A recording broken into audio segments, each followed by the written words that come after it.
Então, gente, a gente vai conversar um pouquinho de trauma, tá? A gente vai falar da abordagem inicial do paciente traumatizado. Como eu falei para vocês, então, no HT vocês vão ter bastante paciente traumatizado, vão ter bastante coisa. As meninas que já começaram lá, o pessoal que já começou lá, já vem vendo, tá? Então, a gente vai falar dessa abordagem inicial.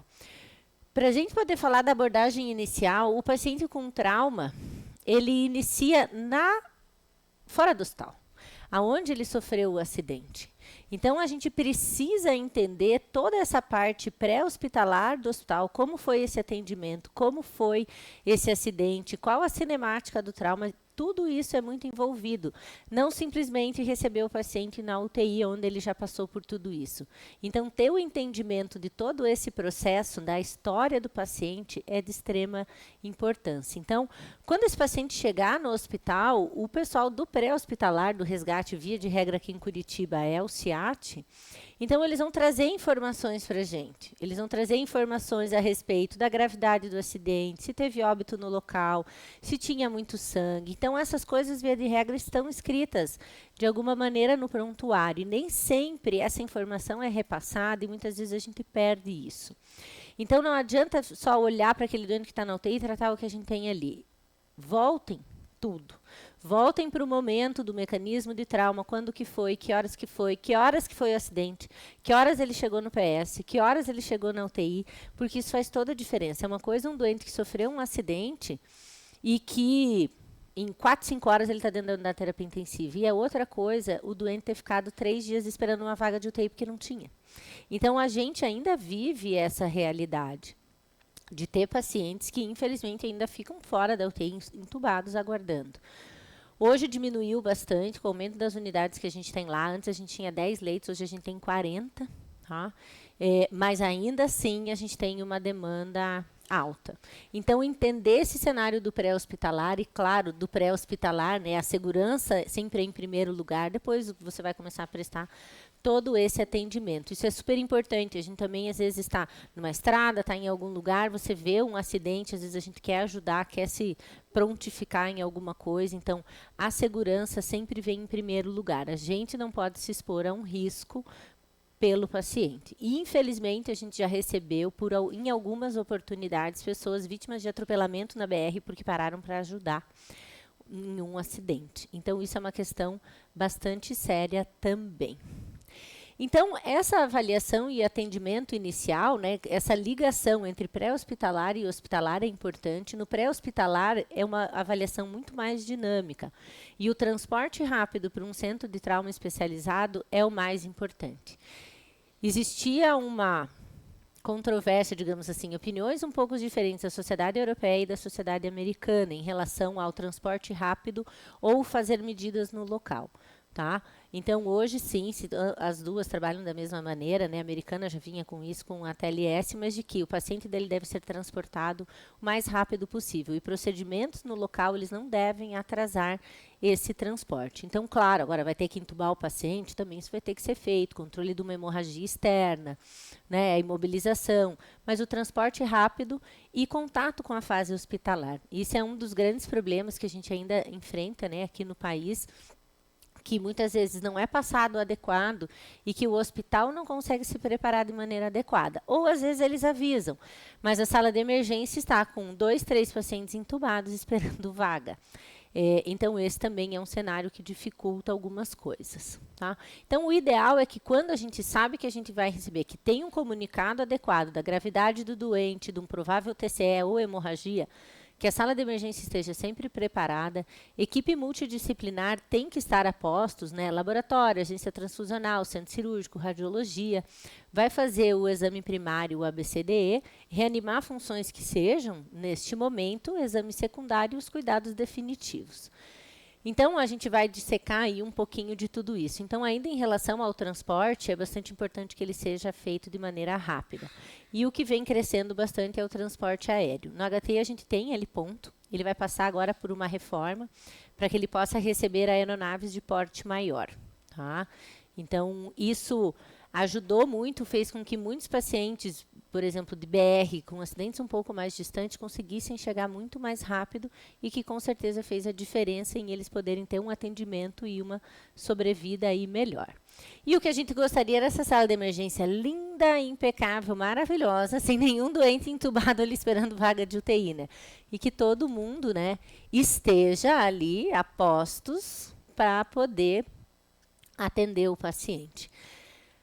Não é porque isso é o certo e é difícil da gente ter que a gente pode se conformar com a realidade que a gente tem. Então, sempre buscar melhor. Ah, mas não dá, não tem, não pode. Não sei, acho que a gente sempre pode buscar melhorias. A gente mesmo, dentro da UTI, agilizar as altas, pedir uma alta cedo, receber esses doentes. Então, a gente sempre pode fazer alguma coisa para contribuir com a melhoria do nosso hospital. Tá? Então, em relação à via aérea, né, o que a gente vai ter? Então, no A é abertura de vias aéreas e controle cervical. Muitas vezes o paciente já chegou, né, entubado, mas muitas vezes ele veio por procura direta ou um familiar que trouxe e a gente vai ter que fazer isso. E lembrar que nos pacientes com trauma a gente não pode fazer hiperextensão do pescoço, a manobra tripla de abertura de vias aéreas, né? Então a gente pode abrir a boca, levar a mandíbula, mas a gente não pode fazer hiperextensão. A gente só vai poder fazer isso após excluir uma lesão cervical. E uma lesão cervical não se exclui sem um exame de imagem secundário. Então, esse paciente vai ter que estar com um colar cervical. E quando eu for examinar ou quando eu for entubar e precisar fazer alguma coisa, ok. Eu posso tirar o colar? Sim, porque é muito difícil, você não consegue nem abrir a boca do paciente com o colar. Mas você vai estabilizar a coluna. Então, um está segurando e depois tem que segurar na testa para que você não hiperestenda. Você vai abrir a boca e elevar a mandíbula, mas a gente não pode hiperestender. Então, a gente retira o colar e segura, né, a cabeça do paciente para não ter hiperextensão e daí a gente vai proceder nisso. Fazer a avaliação, lembrar que agitação, cianose, cornagem são sinais de hipoxemia. Tá? Inconsciência, muitas vezes secundária à hipoxemia, e a taquipneia, né? Avaliar se você não tem presença de corpo estranho em vias aéreas, tá? Não é incomum. Manter essa imobilização cervical, oferecer máscara com O2 a 100%, tração de mandíbula e elevação do mento, não fazer hiperextensão e, dependendo do nível de consciência do paciente, você até pode colocar uma cânula orofaríngea, ou seja, a cânula de Guedel. A gente não pode usar cânula em pacientes que tenham um Glasgow maior do que 8, porque a gente vai estimular o reflexo de vômito e o paciente vai vomitar na nossa cara.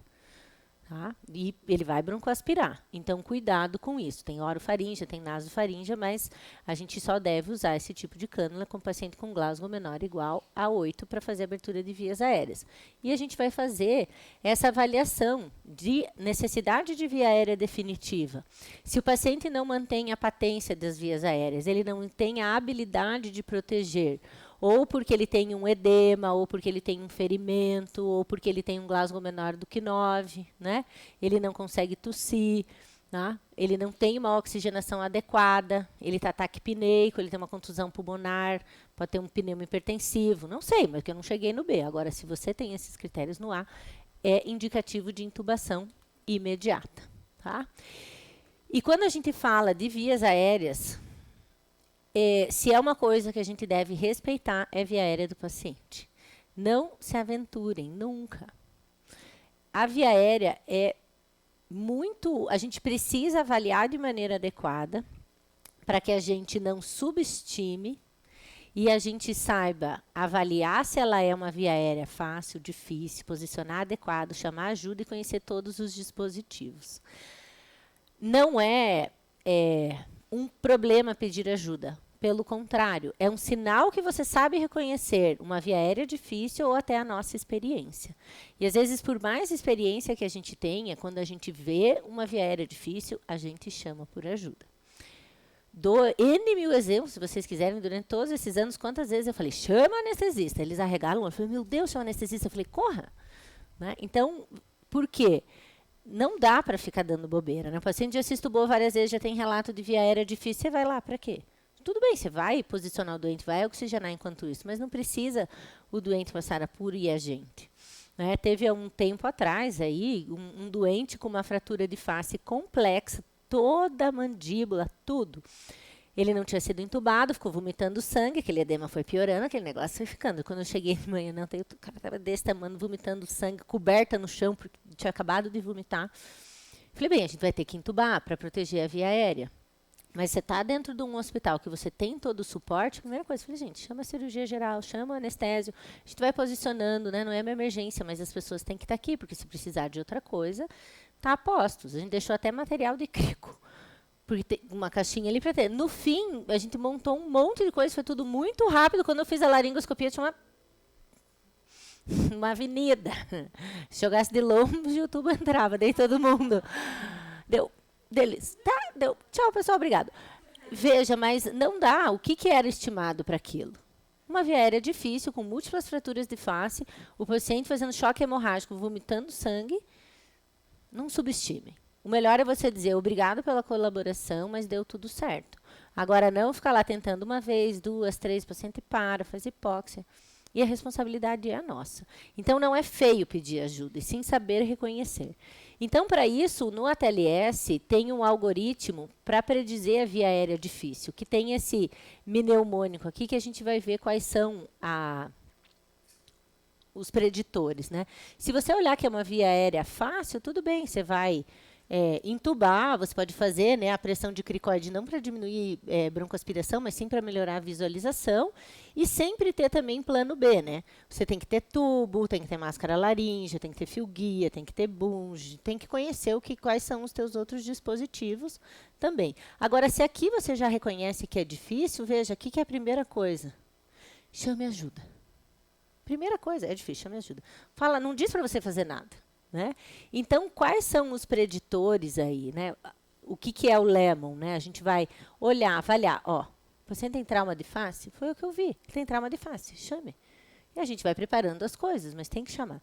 Tamanho da boca, quanto que o paciente abre a boca? Se você tem uma mandíbula deslocada mais para frente, se o paciente tem bigode, ausências de dentes, isso aqui dificulta que a gente consiga acoplar a máscara para fazer a ventilação. Porque se você não consegue entubar, mas você está ventilando e oxigenando adequadamente o doente, está tudo bem. O problema é não entuba e não ventila. Então, esse é um grande problema, por exemplo, no trauma de face, que está tudo distorcido, às vezes isso não consegue acoplar, não consegue ventilar o doente adequado e ele para por hipóxia. Você não entuba e não ventila. Aí você você vai avaliar essa regra 332. O que é? Distância entre os dentes incisivos de 3 dedos, distância entre o ossioide e o queixo, 3 dedos, e distância entre tireoide e assoalho da boca, 2 dedos. Ou seja, são coisas aqui, né, ossioide e tireoide, que nos mostram pacientes que têm pescoço curto. Tá?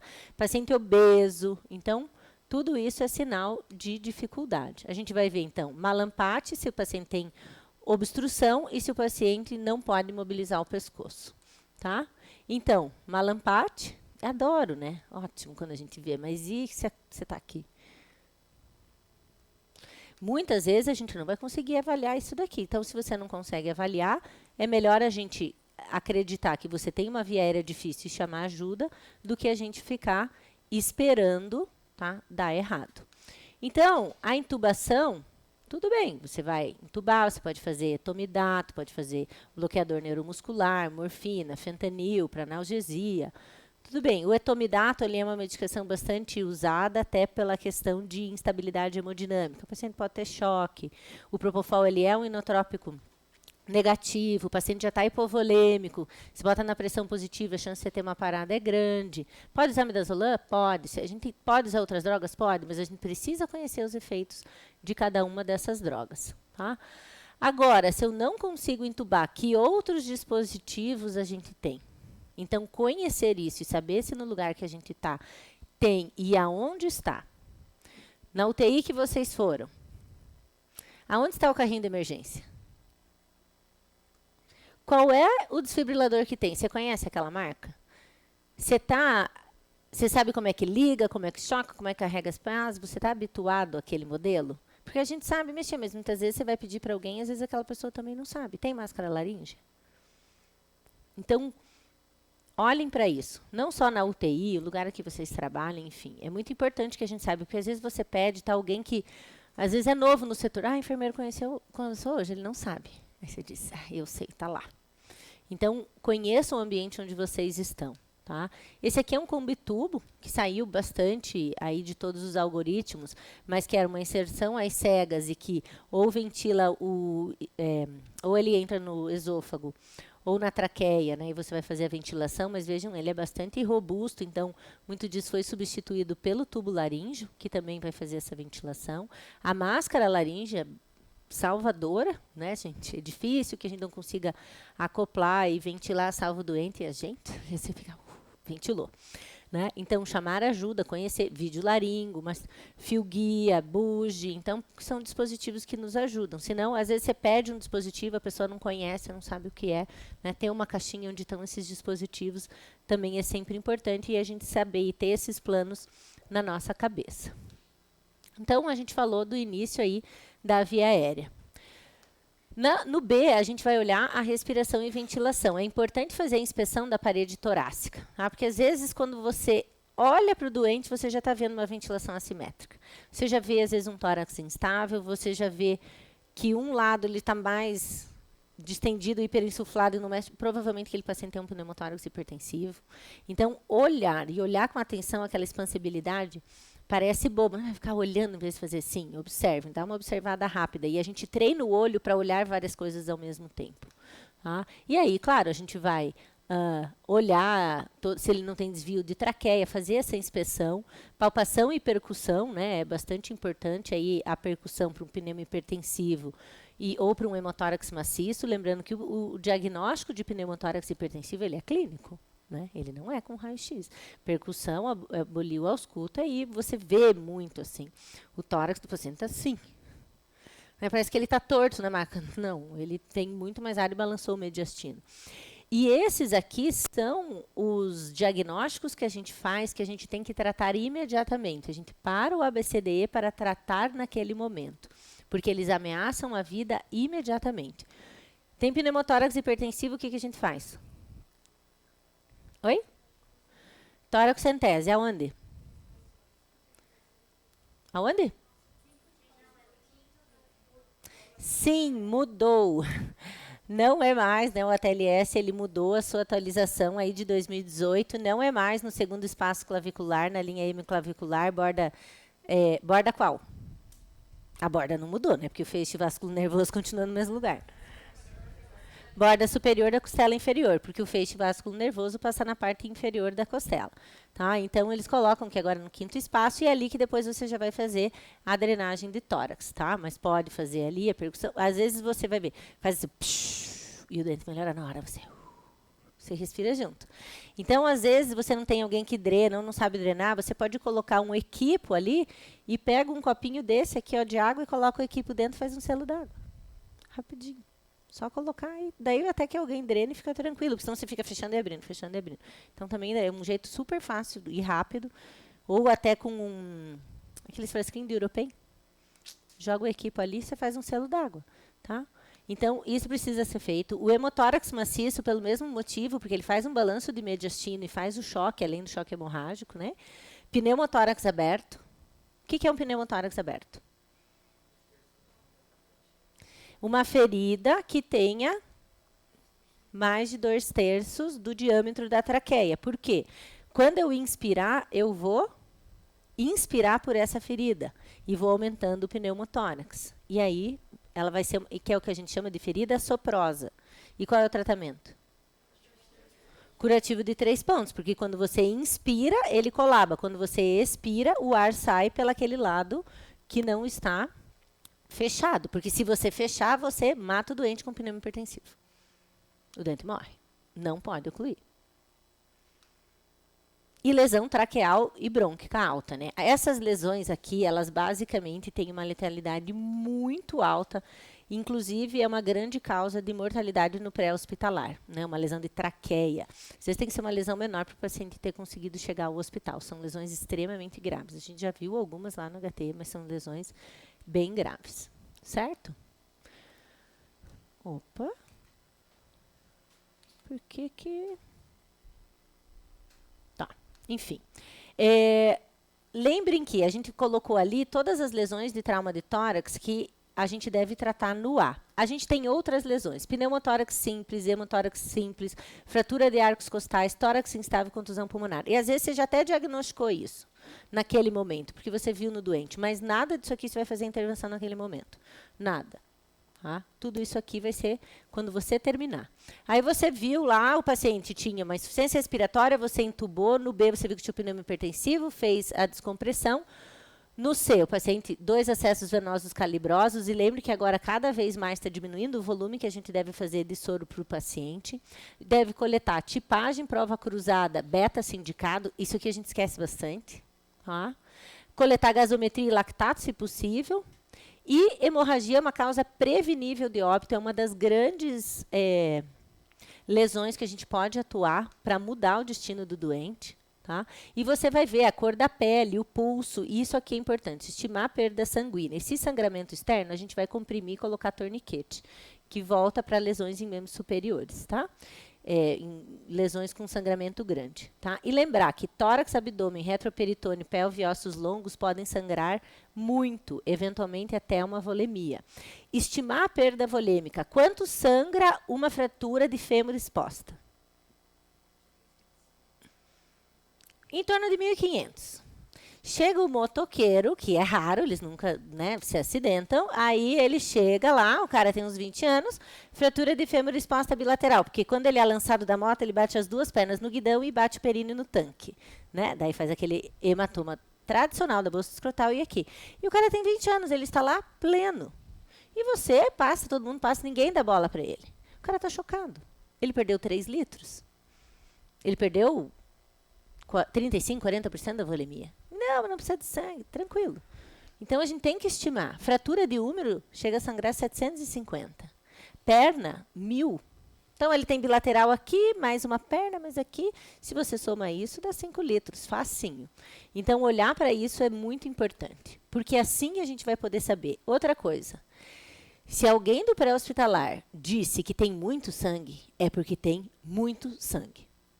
Porque são pessoas que fazem isso todos os dias. Então, elas estão acostumadas. Agora, se o cara chega e fala, gente, tinha muito sangue. Você fala, ferrou, para não dizer outra coisa. Pois está, gravando.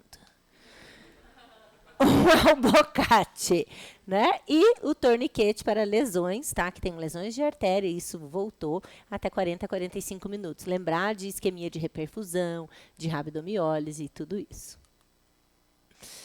E aqui, no ATLS novo, vocês vão me escutar repetindo isso aqui muito, é que, baseado nessa perda volêmica, antes com essa tabela, era esse doente que estava lá, quietinho, tranquilo, pressão estável, e você colocava ele aqui nessa tabela, ele tinha choque classe 1, no máximo 2. Doente jovem, não tinha taquicardia, não tinha hipotensão, não tinha nada, ele estava pleno. E aqui foram as coisas que mudaram, Vejam, frequência cardíaca no 3 normalmente está alterado, mas vocês vejam que ela não se altera muitas vezes no choque classe 2. E a pressão arterial, vejam, normal até a classe 3. Tá?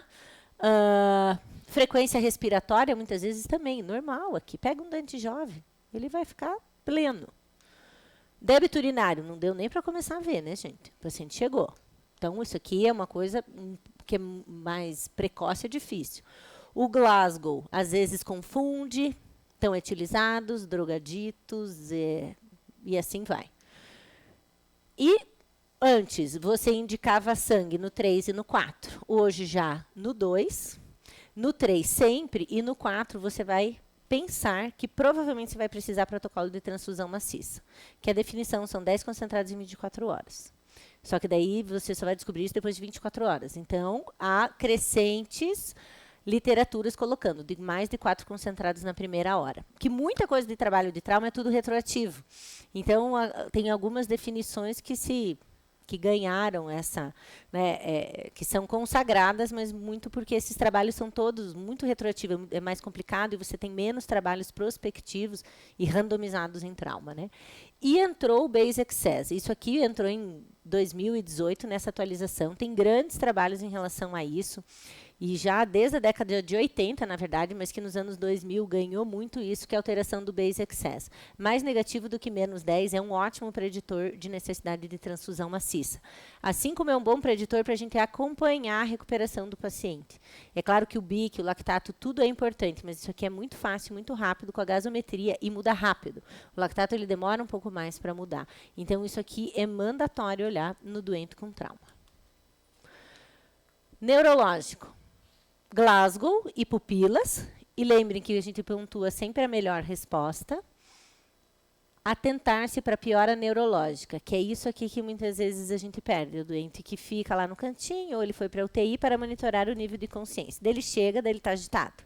Daí ele grita, daí ele vai, daí ele está em abstinência, porque ele etilista e tem uma toma subdural. Aí a gente faz um Aldol, daí depois uma quetiapina, e daí ele está agitado, e de repente ele dorme. Daí você fala, graças a Deus ele dormiu. Graças a Deus ele dormiu, ou será que a gente não vai avaliar para ver se ele ressangrou e está em coma? Então, cuidado com isso. É importante que a gente, se ele está avaliando o nível de consciência, a gente vai ter que despertar o doente várias vezes, olhar a pupila, porque a gente precisa olhar isso a cada, na verdade, 15, 30 minutos seria o ideal, mas a gente tem que estar monitorizando isso e vendo de perto. Então, cuidado com essa história, ele se acalmou. Daí aquela coisa, você chega no plantão, ele estava dormindo. Não, mas ele abriu a pupila agora. Ele dormiu, ele já estava horas assim. Então, muito importante olhar para isso.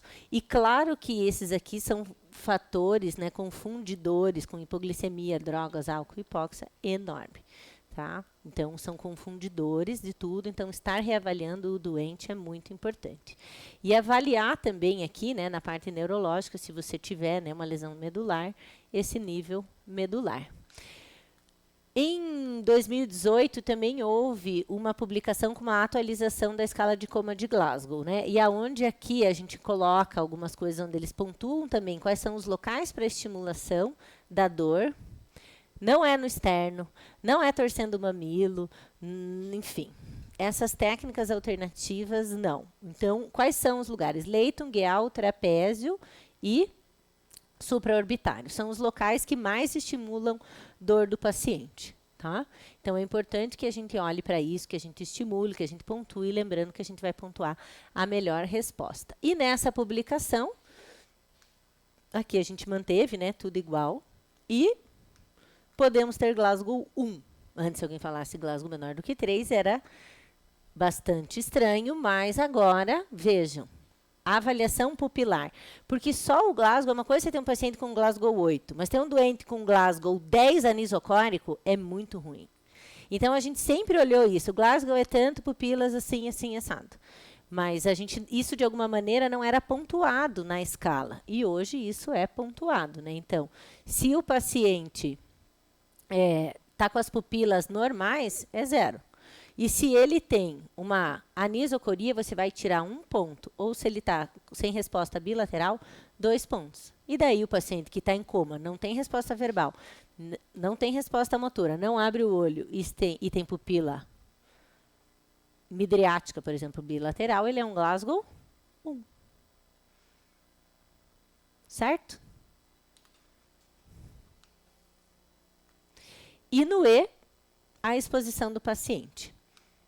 Tem que expor completamente, avaliar o dorso, né? Senão você vira o doente tem uma ferida que ninguém viu, tá? E às vezes isso é comum. Prevenir hipotermia e a temperatura do paciente é mais importante do que o conforto da equipe. E aqui, o que é muito... Tem algumas coisas que são de extrema importância. Primeiro que as coisas elas são muito simultâneas, né?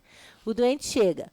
Um já está colocando a monitorização, o oxímetro, a pressão arterial, o outro técnico de enfermagem, ele já está tirando a roupa do paciente. Então, uma equipe que é acostumada a fazer esse tipo de atendimento, que é bem integrada, é assim, um olha para o olho do outro, agora já sabe o que é para fazer, né? Então, isso aqui é muito simultâneo. Já vai avaliar se pode passar sonda, já está coletando o exame, já está mandando para a tipagem. Ele só pergunta, se quer coagulograma, quer tipagem, quer isso, quer aquilo? Sim, queremos tudo. E aí... você já vai colocando tudo isso, né? Claro que aqui a gente disseca tudo em A, B, C, D. É importante colocar esses compartimentos. A gente saber o que a gente tem que intervir em cada um desses momentos, tá? Mas tudo isso acontece bem dinâmico. E a ressuscitação desse paciente, né, não visa restabelecer os dados vitais, e sim variáveis de perfusão também, que é o que a gente vai olhar, o base excess, o lactato, PVC, enfim, a gente vai olhar um monte de coisa e olhar muitas vezes para o que a gente tem. Ah, eu não tenho nada invasivo. Ótimo. Você tem acesso central, você tem PAM. Então, você pode ver base excess, você tem gaso, você pode ver PVC, pode ver delta de PVC, pode ver gap de CO2, a gente consegue fazer um monte de coisa. Então, saber usar o básico que a gente tem, então muitas vezes a gente acaba também não usando tudo. Isso é importante. Terminou tudo, foi tudo feito, está tudo organizado. Fez o ABCDE, tratou o que tinha, revisou, aí a gente vai ter que ver a avaliação secundária, que a gente só vai iniciar depois que a primária estiver totalmente completa e com a normalização desses dados vitais. Eu não posso cair, por exemplo, o paciente continua chocado, eu vou lá ver que outras coisas ele tem, vou lá falar com a família. Não, você vai ter que estar intervindo e vai ter que ver isso daqui. E depois, você vai ter que ver se o paciente tem alergia, medicamentos de uso habitual, a história prévia, né, líquidos, ambientes e eventos relacionados ao trauma, enfim. A gente tem tudo isso. E passou por tudo isso, tem que ter depois um exame físico completo feito. Porque na hora da emergência, é visto, revisto, e depois ninguém para fazer isso aqui. E isso aqui, muitas vezes, é a gente que faz. Na UTI. Certo?